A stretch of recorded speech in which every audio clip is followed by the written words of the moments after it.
Hi, I'm Keith Stewart and I'm the engineer and technical coordinator with N2 Applied UK. So today we're looking at how we integrate the N2 machine into your farm, or what key aspects we need to look at.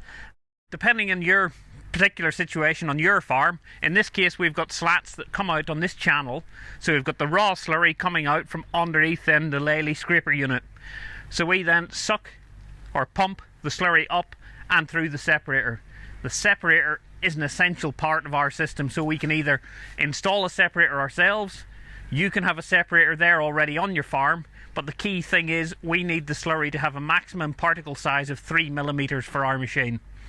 So in this case, the separated slurry is coming out, and then the liquid part is going into the black receiver here. So this is our substrate ready to be treated, and then the solid fraction is kept here, in this case in a hopper, and he's using it then for soil treatment. From the tank, it then goes straight into the N2 machine where it's treated. So from the N2 machine, it then comes out, and in this case, on this farm, we've got an external above ground slurry store. So it's going straight out into that. Obviously, all farms differ, so we can chop and change or mix up how we install this in your farm. So whether you already have a slurry store, we can take it from the slurry store and then through the separator, or if it's already separated, you remove the need for the separator and straight into N2, and then again into separated storage.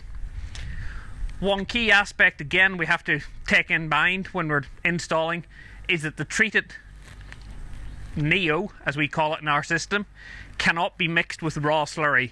So you need to ensure, or one thing we need to ensure, is separated storage for either raw slurry and Neo, and we don't want the two mixed.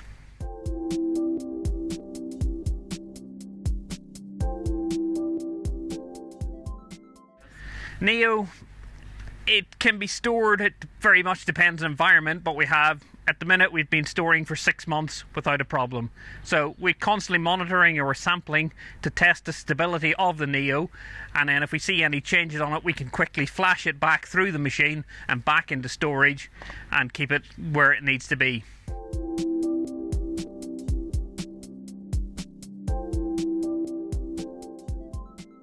At the moment, we have a couple of engineers in the UK, including myself, and we look after all the machines in the UK. We've got the 3 pilot farms, or 2 pilot farms and 1 commercial unit in at the minute, and then in future, as we look to expand, we're going to have local service partners, so someone closer to farm to come out and do the routine maintenance and initial breakdowns on them, with us there as a secondary support level.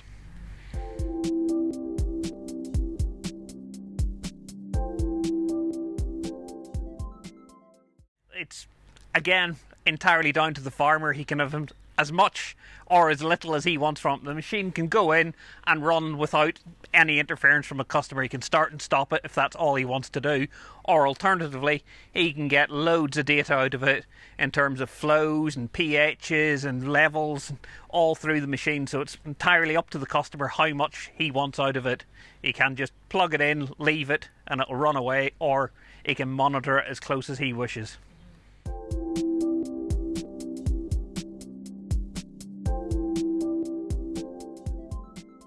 Plug and play is quite a general thing to say, but the machine itself, yes, you supply it with separated slurry and it'll provide Neo out for you. So in that term, it's plug and play, but it's how then we as N2 look at how you're going to get the slurry to it and how you're going to manage the Neo that comes out of it. That's the complete system. It's not just a machine that we stick on farm and leave you to it. We're there to help you and plan how you install it on the farm.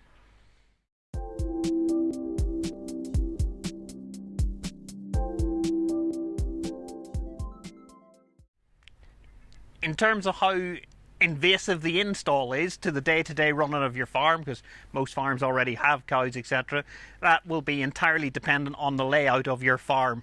One we're looking at the moment, the farm basically has to create a couple of hard standing plinths for us to put our equipment on, and otherwise there will be very little change for them in the farm. Obviously we need electric too, but there's little in terms of work that the farm needs to do for our installs.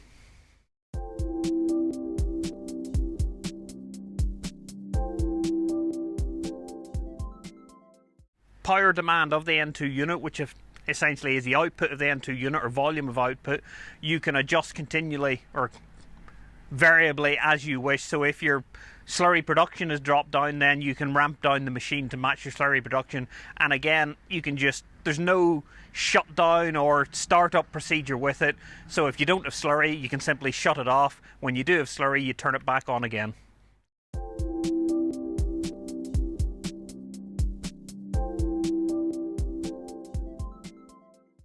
This farm, we have a complete integrated system. So right from our pump that initially supplies the separator to the separator itself, and then to our store and across to the N2 machine, all the controls are integrated within the N2 machine.